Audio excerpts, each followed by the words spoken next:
Imaginez un instant. Vous vous réveillez un matin ordinaire, le thé à la main, et vous découvrez, stupéfait, que le futur roi d'Angleterre renonce à la couronne. Ce n'est pas une blague, ce n'est pas un scénario de série Netflix.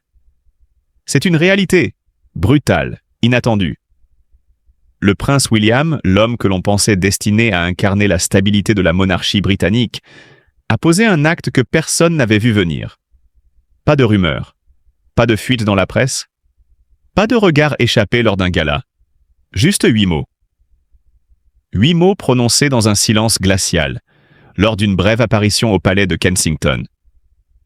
Je renonce comme héritier au trône britannique. Tout s'est figé. Les caméras ont capturé ce moment suspendu dans le temps. William, seul face à la presse, visage tendu, regard déterminé. Ni Catherine, ni ses enfants, ni même le roi Charles n'étaient à ses côtés. Seul. Mais maître de la scène. C'était un séisme dont les secousses ont traversé les frontières du royaume. Les journalistes du monde entier se sont précipités. Était-ce un piratage? Un coup médiatique? Non. En quelques minutes, le compte officiel de la famille royale confirmait l'impensable. Ce n'était ni un mensonge, ni une erreur. C'était bien vrai. William, duc de Cambridge, renonçait à son destin. Dans une institution fondée sur le devoir et l'ordre séculaire, cette décision n'était pas simplement une annonce. C'était une fracture, un choc, une trahison pour certains, un cri de liberté pour d'autres. Mais que s'est-il vraiment passé derrière les murs de Buckingham? Quelle force invisible a poussé cet homme, pilier de la monarchie moderne, à tout lâcher? La pression d'un destin imposé dès la naissance? Le traumatisme d'avoir vu sa mère mourir sous les projecteurs? L'envie d'être simplement humain, père, époux? Ou y a-t-il autre chose? Des tensions non dites, des désaccords étouffés, une maladie cachée peut-être? Le mystère reste entier. Ce jour-là, une foule s'est massée devant les grilles du palais. Certains pleuraient, d'autres agitèrent des pancartes. William, notre roi du cœur. Ce n'était pas qu'une renonciation, c'était un effondrement symbolique. Le pont fragile entre tradition et renouveau venait de s'embraser.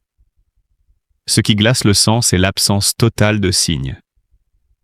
William avait encore honoré des engagements quelques jours auparavant, visitant un hôpital pour enfants, souriant, serein, princier. Rien ne laissait présager cette décision. Même les experts les plus chevronnés sont restés bouche bée. L'un d'eux confiait « En 30 ans de couverture royale, jamais je n'ai été aussi surpris. » Le roi Charles, affaibli par des problèmes de santé, reste sur le trône. Mais sans William, la colonne vertébrale du futur s'effrite. Il était censé être l'homme fort après les secousses de l'affaire Harry et Meghan, le roc dans la tempête. Et pourtant, il s'est levé, carte en main, et a tourné le dos à son avenir tout tracé. Certains y voient un acte de courage, d'autres une faille irréparable. Les rumeurs vont bon train. Retraite temporaire? Crise personnelle? Manœuvre orchestrée dans les coulisses du pouvoir royal? Le palais, lui, reste laconique. Nous respectons la décision du duc de Cambridge. Aucun autre commentaire ne sera fait. Silence. Un silence pesant, glacial, inhabituel, et peut-être plus révélateur que 1000 mots. Ce midi-là, tout semblait ordinaire. Un déjeuner discret, un trajet en Uber, et puis le silence avant la tempête. Dans ce quartier si sensible de Londres, une convocation sans préavis du palais pour une conférence de presse n'est jamais anodine. Cela signifie une chose. Quelque chose de grave se prépare. Et à 12h40 précise, la scène se fige. Une silhouette apparaît, vêtue d'un costume bleu marine, cravate bleu ciel. Le prince William s'avance lentement vers le pupitre, l'emblème royal trônant en arrière-plan. Son visage est fermé, impassible. Aucun sourire. Aucune hésitation. Les caméras cliquettent. Le silence est assourdissant. D'une voix posée mais résolue, il lâche une bombe. Je renonce à mon rôle d'héritier au trône britannique. Le temps semble suspendu. Le Royaume-Uni retient son souffle. Les journalistes s'échangent des regards incrédules. Ont-ils bien entendu? Était-ce une erreur? Une déclaration temporaire comme celle du prince Harry jadis? Mais non. Les mots qui suivent dissipent le moindre doute. Cette décision n'a pas été prise à la légère. Elle est le fruit de longues réflexions, de nuits d'insomnie, de discussions profondes avec mes proches. Je crois au service, mais je ne pense plus pouvoir le rendre pleinement au sein de l'institution qui m'a vu naître. 4 minutes. Pas une de plus. Pas de questions, pas d'échéancier. Et surtout, il était seul. Pas de roi Charles. Pas de reine Camilla. Pas même Catherine à ses côtés. À peine avait-il tourné les talons que le monde numérique s'embrasait. Internet s'effondrait, sous le choc. Des alertes infos jaillissaient sur les écrans, de Sydney à Seattle. Les réseaux sociaux explosaient. Zad Royal Exit, William abdique. Impensable devenir des tendances planétaires. La BBC interrompait ses programmes. CNN mobilisait ses experts. À la CBC, un présentateur parlait déjà d'un séisme politique. Devant le palais de Kensington, une foule se forme, malgré la pluie. Certains, monarchistes convaincus, arrivent avec le cœur brisé. D'autres apportent des fleurs, comme s'ils pleuraient une mort. Tous sentent que l'histoire est en marche. Une demi-heure plus tard, le palais publie un communiqué sobre. Nous reconnaissons et respectons la décision personnelle de Son Altesse Royale, le prince de Galles. Plus de détails seront communiqués en temps voulu. Une phrase sèche, glaciale, presque institutionnelle. On ne sent ni chaleur ni soutien familial. En coulisses, selon des sources internes, c'est la stupeur. William aurait informé son père la veille. Une conversation longue, tendue, terminée dans un silence lourd. La princesse Anne s'est précipitée à Clarence House pour apaiser les tensions. Le prince Edward, lui, semblait perdu. La reine Camilla aurait fondu en larmes. Mais rien n'y fit. William, celui que beaucoup voyaient comme l'avenir même de la monarchie, avait tranché. Il avait parlé sans détour, avec une clarté presque brutale. Les réactions internationales ne tardèrent pas. Le Premier ministre canadien salua les années de service du prince. En Australie, les responsables politiques restèrent muets, bien que des voix républicaines en profitèrent pour relancer le débat. À Washington, Joe Biden fut immédiatement informé par le Conseil national de sécurité. Même le Vatican y alla de son commentaire. Un acte de profonde introspection personnelle face à un destin non choisi. Dans les jours qui suivirent, les Britanniques restèrent donc scotchés à leurs écrans. Les experts débattaient. Le Parlement devait-il se saisir de la question de la succession? Les constitutionnalistes mettaient en garde contre un vide juridique inédit. Que se passe-t-il quand un héritier abdique volontairement? Ce n'est pas qu'un rôle qui s'efface. C'est une part d'identité, d'histoire, de tradition. Et la monarchie, cette institution fondée sur la continuité, vacillait. Que penserait la reine-mère? Que dirait Diana? Et surtout, comment George, Charlotte et Louis se souviendront-ils de ce moment? Comme un élan de liberté? Ou la fin d'une époque? Une chose est sûre, en 4 minutes, le prince William a ébranlé un mur. Ce que l'on murmurait à huis clos se crie désormais sur la place publique. L'avenir de la monarchie britannique, lui, est plus incertain que jamais. Derrière la couronne, William, l'héritier qui a choisi l'homme. À première vue, le prince William a toujours incarné la sérénité royale. Un sourire mesuré, un maintien impeccable, une image rassurante dans une monarchie souvent secouée. Pour beaucoup, il représentait la promesse, celle d'un avenir stable, d'un roi moderne, d'un pont entre tradition et renouveau. Mais derrière cette façade bien polie se cachait une réalité bien plus complexe et bien plus humaine. Dès l'enfance, William n'a jamais eu le luxe de l'oubli ou de l'erreur. En tant que fils aîné de Charles et Diana, chaque pas, chaque regard, chaque amitié a été scruté, analysé, encadré. Il n'était pas seulement un enfant, il était l'héritier. Son destin était tracé avant même qu'il puisse comprendre ce qu'il impliquait. Contrairement à son frère Harry, que l'on qualifiait de remplaçant, William devait être l'image même de l'idéal royal. Mais l'idéal a un prix. Et ce prix, William l'a payé très tôt. Quand sa mère, Diana, est morte tragiquement en 1997, c'est tout son univers qui s'est écroulé. Il n'a pas eu le droit de pleurer librement, comme l'aurait fait n'importe quel enfant. Il a dû marcher derrière son cercueil, droit, digne, silencieux. Sous les yeux de millions de téléspectateurs, il a appris une leçon brutale. Sa douleur, il devrait l'enfermer. Car son rôle n'était pas d'exister en tant qu'individu, mais en tant que symbole. Avec les années, des fissures sont apparues. Subtiles, discrètes, mais réelles. Parfois, un froncement de sourcils, un silence prolongé, laissaient deviner une frustration sourde. Ceux qui le connaissent bien savent qu'en privé, William posait des questions troublantes. Peut-on être roi sans sacrifier l'homme? Peut-on être père avant d'être monarque? Est-il possible d'adoucir une institution aussi rigide de l'intérieur? Il ne rêvait pas de révolte. Il rêvait d'équilibre, de concilier devoir et compassion. Il voulait incarner une autre forme de royauté, plus humaine, moins écrasante. Inspiré par sa mère qui lui montrait les rues, les hôpitaux, les abris, il avait compris tôt que les titres ne valent rien sans l'amour et la dignité. Diana lui avait murmuré que la compassion comptait plus que le protocole. Ces mots sont devenus son fil conducteur. Mais le palais ne se plie pas aux bonnes intentions. Plus William montait en grade, de prince à duc, puis futur roi, plus sa liberté rétrécissait. L'agenda se chargeait, les obligations s'alourdissaient, les regards se faisaient plus insistants. On attendait de lui qu'il se conforme, qu'il incarne, qu'il prépare la relève. Non pas en tant qu'homme, mais en tant qu'icône. Puis vinrent ses propres enfants. Et avec eux, une question lancinante. Vais-je les élever pour qu'ils subissent le même sort que moi? Car la royauté est un cycle. Un prince devient roi, éduque un autre prince, et ainsi de suite. Une mécanique sans fin qui broie les différences, étouffe l'émotion, exige la perfection.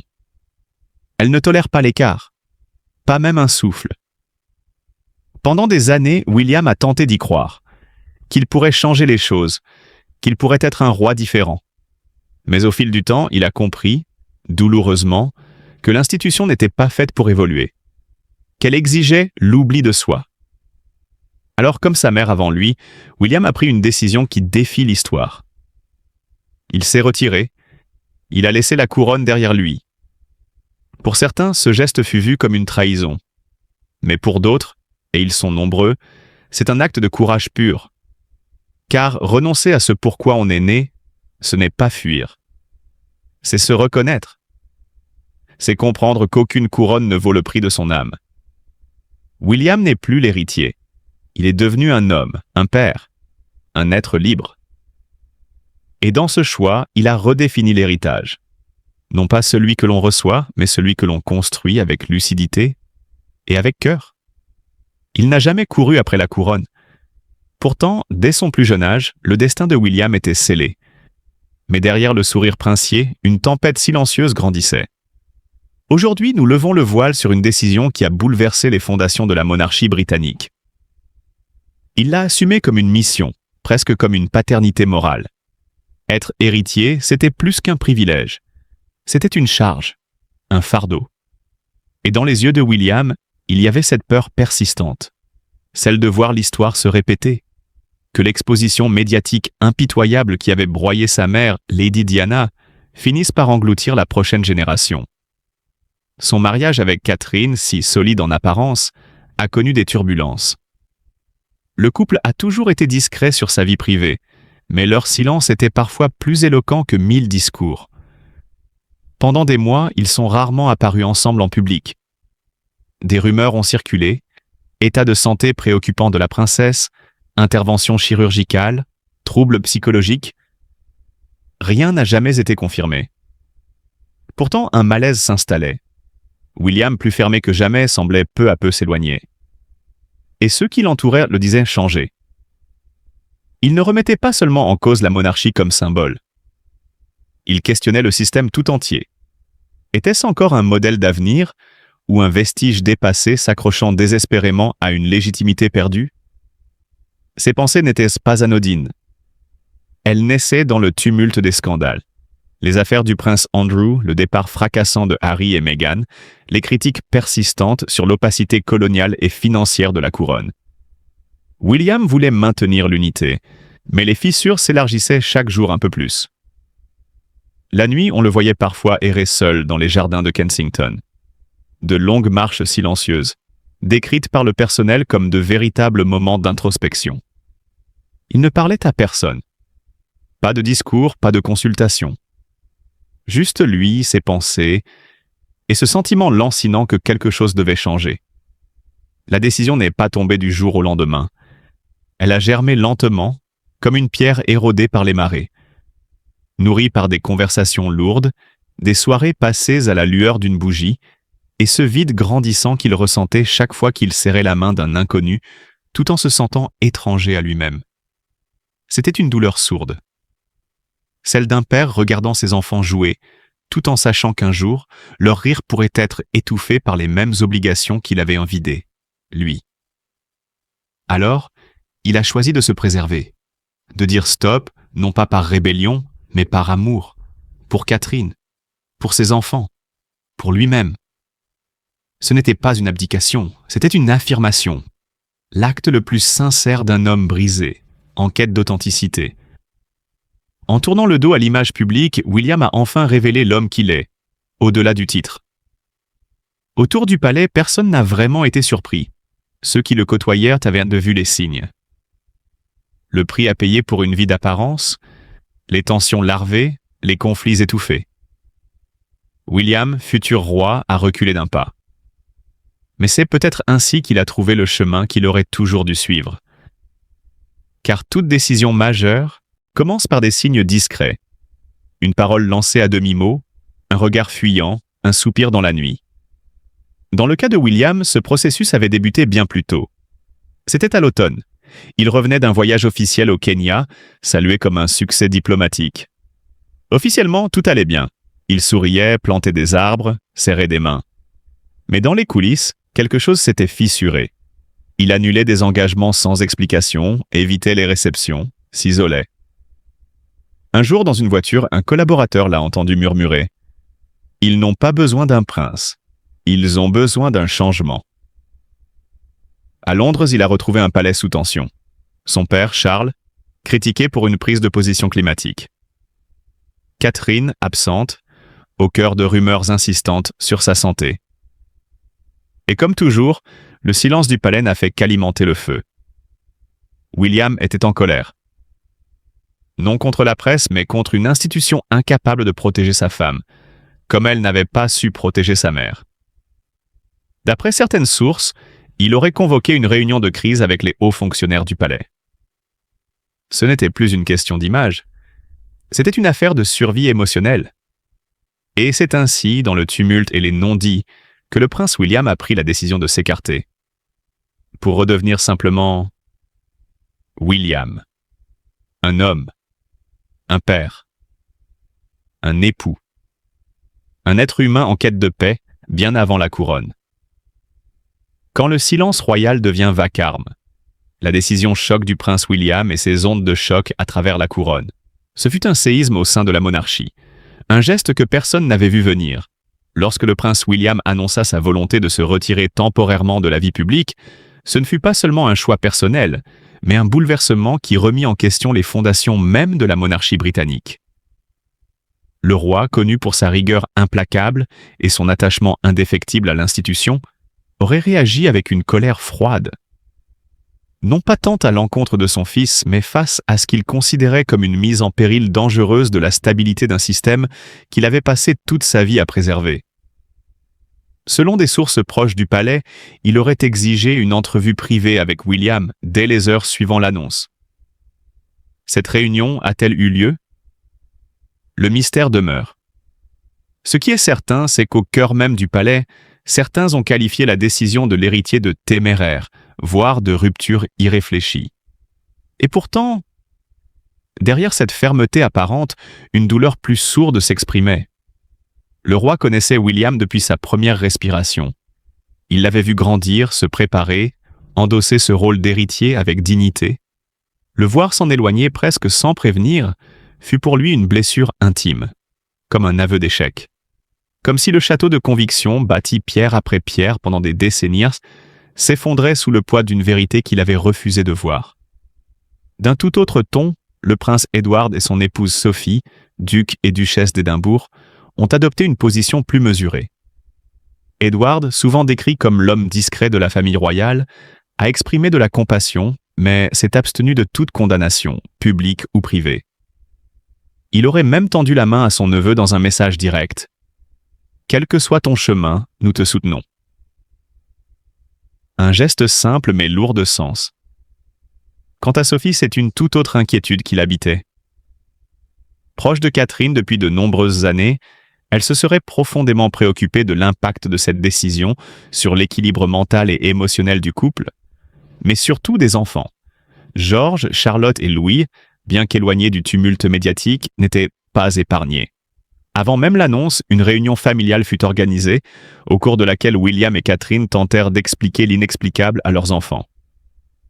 Le jeune Georges, du haut de ses 11 ans, aurait été particulièrement troublé.